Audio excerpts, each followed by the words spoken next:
গাছগুলো তো পুঁততে হবে। এবার ঘরে কিছু টব ছিল আর বাইরে কিছু ছিল, আর কিছু টব এক্সচেঞ্জ করলাম, মানে এটা থেকে নিয়ে ওটা থেকে নিয়ে এই করলাম। তো এই যে সাদা টবটা, এর মধ্যে একটা টাইম ফুলের গাছ ছিল, সেই গাছটা মরে গেছিলো। এবার ওই মাটিগুলো ফেলে দিয়ে এইটাতে এবার এই গাছটা লাগিয়ে নেবো। এখন সব নার্সারিতেই না এই ওরা যে গাছগুলো বিক্রি করে সে ছোট ছোট টবে থাকতো, এখন আর সেই ছোট ছোট টবে থাকে না। এই প্লাস্টিকের যে বস্তাগুলো হয় সেই বস্তা দিয়ে ওরা ছোট ছোট ব্যাগ বানিয়ে নেয় এবং ওর মধ্যেই মাটি দিয়ে চারা বসায়। আর ওইগুলো কাটার জন্য না খুব শক্ত হয়। হ্যাঁ, ওগুলো কাটার জন্য আমি একটা ব্লেড নিয়ে নিয়েছিলাম। ব্লেডটা না নিলে, ভালো করে না কাটলে যে মাটিটা গোড়াটাতে এঁটে আছে সেটা থাকবে না, ওটা পুরো ছাড়িয়ে যাবে। আর মাটির ওটার মধ্যে মানে ভাসের মধ্যে ভালো করে বসিয়ে যেইটুকু ফাঁকা জায়গা ছিল সেইটুকুটা মাটির ভেতরে ভালো করে ঢুকিয়ে নিচ্ছি, যাতে গাছটা সুন্দরভাবে বসে যায়। কিন্তু গাছটা দেখো আমার মনে হচ্ছে একপাশে হয়ে গেছে, কিন্তু ওটা ওই ভেতর আগে যে মাটিটা ছিল মানে ওইটাতে বসাতে গিয়ে ওটা হয়ে গেছে। তো পরে যখন এই গাছটার কাটিং করব তখন ওটা ঠিক করে নেব। আমি একটা ছোট্ট প্লাস্টিকের পুচকু একটা পটে এই দুটো টাইম ফুল গাছ লাগিয়েছিলাম। এটা বের করে নিচ্ছি। এইটা না এইটার মধ্যে মানে এই ঝোলানোটার মধ্যে রাখবো না, সাদা আর একটার মধ্যে রাখবো না, বা কালোটার মধ্যে রাখবো ভাবছি। আর এই সাদাটার মধ্যে আর একটা সাদার মধ্যে ওটা ছিল ওই ক্যাকটাস গাছটা। তা আমিও ভাবলাম যে অত বড়োর মধ্যে না রেখে এই ছোটোটার মধ্যে রাখি, ভালোও লাগবে দেখতে। তাই ওটা তো বালিতে আর কিছু পচা পাতা, মানে পাতা পচানো আর কি, ওটার মধ্যে বসানো ছিল। তাই বালি দিয়ে উপরটাই পচা পাতাগুলো দিয়ে আমি ক্যাকটাস গাছটা বসিয়ে দিলাম। আর আজকে এত রোদ ছিল না, মানে সে আর বলার কথা না, পুরো মাথার এসে সামনে রোদটা লাগছে। তাও আমি ছায়ার দিক করে বসেছি, তাও কি অবস্থা, সারাটা দিন এত রোদ। আর আমাদের উঠোনে এত রোদ লাগে, মানে পাগল করা কন্ডিশন একেবারে। আমি এবার লাকি বাম্বু না কি যেন গুড লাক বাম্বু কিছু একটা হবে, বাম্বুই তো আসলে। যাই হোক, এবার এই সাদা টবটাই বসিয়ে নেবো। সেই জন্য প্রথমে আমি না তলায় একটুখানি মাটি পড়ে গেছিলো, তারপরে ওটা তুলে নিয়ে মাটিগুলো ফেলে দিলাম, কেননা গাছটা অনেকটাই বড়। আর বসিয়ে দিয়ে ওই বাদবাকিটা মাটি দিয়ে ফিল করে দিচ্ছি। তবে ওই যেটা কাচের বাটিতে রাখা হয় যেই বাম্বুটা গাছ, তার থেকে কিন্তু এই গাছটা আমার বেশি ভালো লেগেছে। আর পরবর্তীকালে যদি সম্ভব হয় তো ওই গাছ আর একটা নিয়ে ওই কালারিং পাথর দিয়ে ওইটা মানে গাছটা ওই কাচের পটের মধ্যে বসিয়ে নিতে হবে। তবে এই গাছটা জলের মধ্যে থাকবে কি না, মানে ওটাতে তো কোনো মাটি থাকে না, এটাতে আবার মাটিতে দেখি বসানো। এবার এটা আবার শুধু জলের মধ্যে থাকবে কি না আমার জানা নেই, সেই জন্য আমি আর রিস্ক নিইনি, মাটিতেই বসিয়ে দিয়েছি, যেহেতু নার্সারিতে মাটিতেই বসানো ছিল। এই কালো রঙের একটা পট ছিল, এটার মধ্যে আমি ওই টাইম ফুলগুলো লাগিয়ে নিচ্ছি। আর টাইম ফুলগুলো সত্যি কথা বলতে এত স্বাস্থ্য হয়েছে সে আর কি বলবো, বিভৎস। মানে এর আগেও আমাদের যেখান থেকে মানে একটা গাছ ছিল সেটা থেকে কাটিং করে বসানো আর কি। দু রকমের আছে, একটা হচ্ছে পিঙ্ক কালারের থোকা আর একটা হচ্ছে হলুদ কালারের।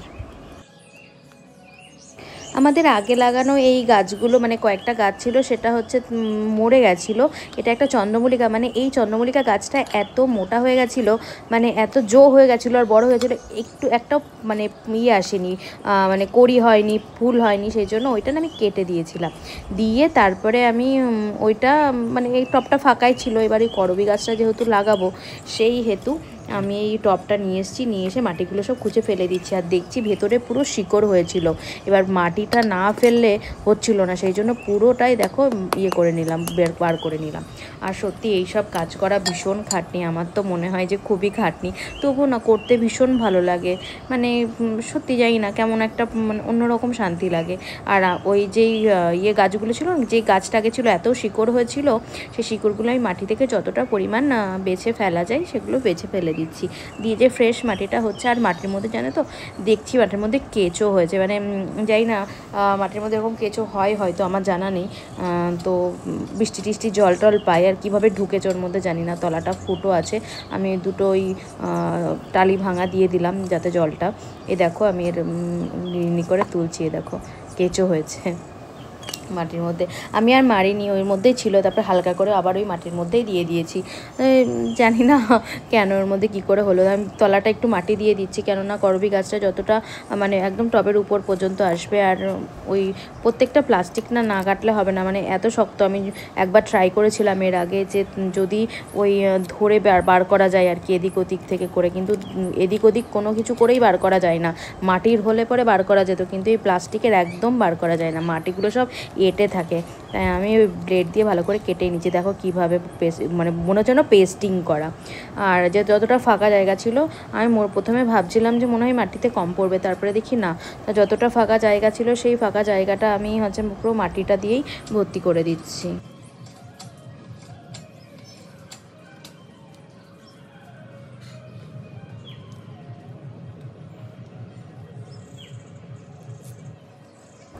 এটা হলো সেই রক্ত করবীটা, লাল রঙের করবী।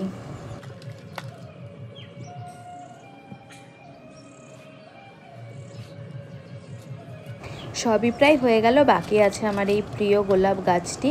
তো আমি এই ভাসটার মধ্যেই বসাবো। আর একটা কী করবো বলো তো, ওই যে ঝোলানোর জন্য যে শিকলটা আছে, শিকলটা না খুলে নেবো। তাহলে আমি ওটা তো উপরে ঝোলাবো না, ওটা এমনি মাটিতে রেখে দেবো। আর নার্সারি থেকে বলে দিয়েছে কি এই এপ্রিল মাসে যেই রোদটা হবে না, সেই চড়া রোদ, সেই চড়া রোদে যেন গাছটা না রাখে। আর একটা জিনিস বলে দিয়েছে ওরা, যে গোলাপ গাছ, তোমরা যারাই গোলাপ গাছ লাগাও না কেন, গোলাপ গাছে কখনো ফাঙ্গাস, মানে বেশি জল দেবে না, একটু শুকনো শুকনো থাকবে, অল্প জল দেবে, আবার মানে দরকার পড়লে অল্প করে জল দেবে, ডেলি দেবে, কিন্তু এমনভাবে জল দেবে না যাতে ওর উপরটাতে ফাঙ্গাস পড়ে। যদি একবার গাছের গোড়াতে বা মাটিতে ফাঙ্গাস ধরে যায়, তাহলে কিন্তু গোলাপ গাছ বাঁচানো একেবারে অসম্ভব। এটা আমাদেরকে বারবার বলে দিয়েছে। তো আমি সেই জন্যই সেইভাবেই কাজটা করছি। আমি ঘরের বারান্দাতে রাখবো, যেটুকু সকালের রোদ পাবে সেটুকুতেই যথেষ্ট। তো তোমরা তো ভিডিওটি দেখলে, তা তোমরা কীভাবে কীভাবে গাছ লাগাও, পরিচর্যা করো অবশ্যই জানিও। আর হ্যাঁ, আমি জিজ্ঞেস করছিলাম যে গোলাপ গাছে কী সার দেবো, তা বলেছে শুধু খোল পচা জল দিতে, তা দিলেই হবে। তো ভিডিওটি তোমাদের কেমন লাগলো অবশ্যই জানিও। আমার তো এই সব কাজ করতে ভীষণ ভালো লাগে। ভিডিওটি যদি ভালো লেগে থাকে অবশ্যই একটি লাইক করে দেবে, একটি কমেন্ট করে দেবে, আর অবশ্যই শেয়ার করে দেবে, যাতে ভিডিওটি সবার অনেক অনেক অনেক অডিয়েন্সের কাছে পৌঁছে যায়। আর যারা আমার ভিডিওটি নতুন দেখছো, তারা অবশ্যই আমার চ্যানেলটিকে একটি ফলো করে দিও। ভবিষ্যতে আরও ভালো ভালো ভিডিও দেওয়ার ইচ্ছা রইল। দেখা হবে নেক্সট ভিডিওতে। তত সময়ের জন্য বাই বাই।